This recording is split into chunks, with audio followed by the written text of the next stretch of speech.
Mabuhay Pilipinas! Dito sa Boses ng Bayan, ang tinig ng mamayan ay sandata ng katotohanan. Sama-sama tayo manindigan para sa bayan, laban sa katiwalian at kasinungalingan. Kaya kung ikaw ay Pilipino nagmamalasakit, huwag kalimutang i-like, i-share at i-subscribe sa channel na ito para sa mga makabuluhang update. Panahon na para muling marinig ang tinig ng taong bayan.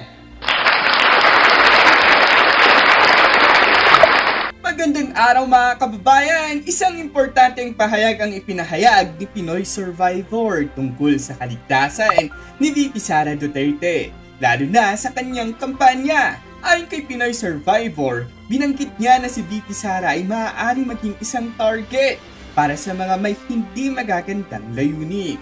Kaya dapat na maging extra maingat ang lahat sa kanyang kaligtasan. Ipinayo ni Pinoy Survivor kay VP Sara na iwasan ang mga open venues na maaaring magbigay ng panganib at maging maingat sa mga lugar kung saan mataas ang posibilidad na magka-aberya.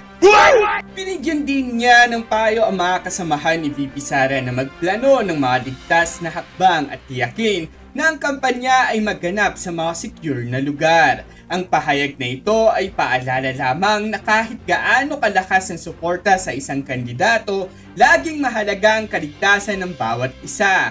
Pinapayuhan ang lahat na magsanib puwersa at mag-isip ng mga paraan upang mapanatili ang seguridad sa panahon ng kampanya. Habang ang mensaheng ito ay may kinalaman sa mga posibleng panganib, ang layunin nito ay magbigay ng paalala at magbigay ng mga hakbang upang mapanatiling ligtas ang lahat ng kalahok sa mga aktibidad. Ang kaligtasan ng ating mga lider at ng bawat isa ay mahalaga upang magpatuloy ang demokratikong proseso. Para po sa mas malalim na talakayan ukol sa isyong ito, panoorin po ninyo ang susunod na video.